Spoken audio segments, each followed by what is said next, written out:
With this video, we want to take a little bit of time to look at some of the, what I think are some of the most interesting and maybe best Beatles books. And I know I mentioned on the page some possible ones that you could have a look at, but being able to see a book sometimes, really helps you. You get more than you would get just online, looking at it on Amazon.com or Barnes & Noble. So let me just walk you through a couple of the books that I have collected here for you. First one, of course, is the book that I recommend for the course. This is the Beatles Songs book. One reason why it's recommended is it's full of good and accurate information. It's really relatively expensive. It's even available in an online format or an electronic format, so you can get it even more cheaply than the paperback version. It's a little bit old, but a lot of the information since the 1960s hasn't changed very much. So this book by William J. Dowding, Beatles Songs, I highly recommend it. As far as books about the Beatles,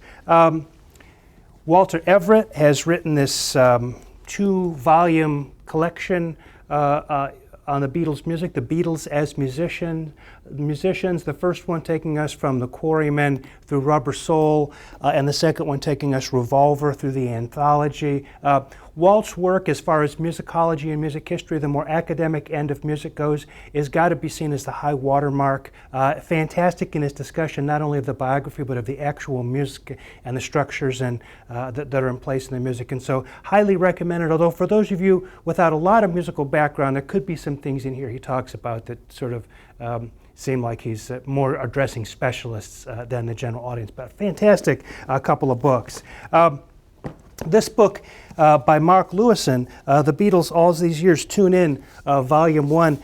This is going to be maybe the definitive Beatles biography when it comes out, when all the volumes come out. I hear there are 3 volumes planned. This is Volume 1. It's a pretty thick volume, and there's also a special edition in the UK that's twice as large as this again. I think he only gets up to about 1962. So you get an idea of the kind of detail. Mark Lewison, maybe the foremost Beatles musicologist in the sense that Mark has been able to talk to a lot of people, and he's been able to go through a lot of the Abbey Road tapes, and so he knows an awful lot about things that has access to things that a lot of the rest of us don't, and so we depend on his work. Let me show you just another Mark Lewison book, and this is the Beatles recording sessions. If you can find a copy of it, it goes in and out of print. I don't know what the current status of it is, but this is a great book that gives you all the information about all the different sessions the Beatles did at the Abbey Road studios. And so there's a tremendous amount of information about how many takes they did of different tunes, when things were actually recorded, when things were rehearsed, how many takes were done, this kind of thing. A fantastic resource and sort of a must-have on the shelf of everybody who writes or talks or thinks about the Beatles. In addition to that, going one up on Mark Lewison is this book here, Recording the Beatles by Brian Cahew and Kevin Ryan. This very heavy tome really goes into all kinds of detail that Mark doesn't go into about the actual gear and stuff that the Beatles used in the recording studio, the various kinds of tape recorders and mixers they used. Even shows diagrams of how the musicians were positioned during various sessions and how amplifiers were mic'd and all this kind of thing. It really is a tremendously detailed accounting of how Beatles music was recorded in those studios there at Abbey Road.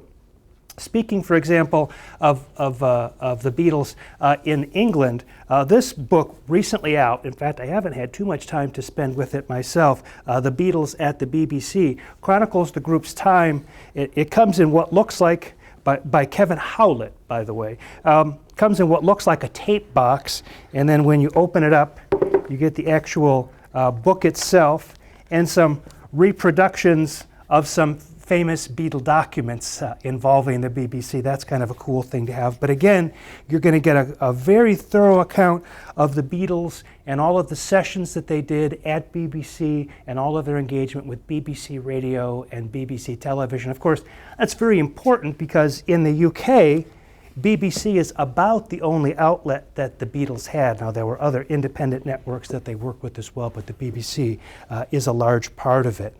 Andy Bubuke's book on Beatles gear is the authoritative book on the gear that the Beatles actually used, the guitars, the drums, the basses, the keyboards, all the various kinds of things. Now, the edition of it that's out now is a really revised one from what I've got here. I've got the very first edition. I got it when it first came out. So he's done some revising and some changing around, and maybe some correcting of little itty-bitty, things here and there, as happens in most books. But anyway, if you want to know anything you want to know about the Beatles and the instruments they played, as I open this up, I happen to hit on the John Lennon Rickenbacker 325 3/4 size 12 string that was done for him by the Rickenbacker Company, and there's the Python strap that he's so famous for. All this kind of stuff. The pictures of the original guitars that the Beatles used as they've been preserved today, a fantastic resource.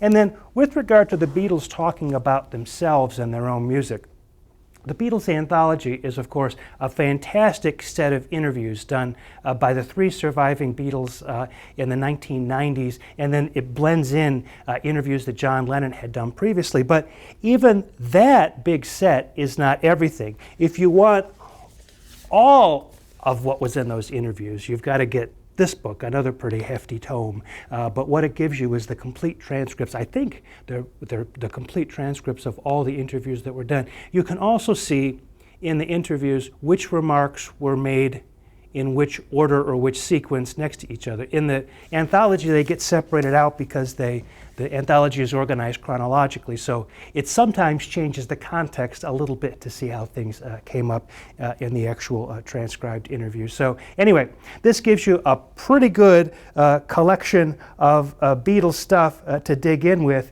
and you might need some kind of a handcart to take all these books home, because there's an awful lot of books here, and it's a pretty hefty collection. So I recommend them to you.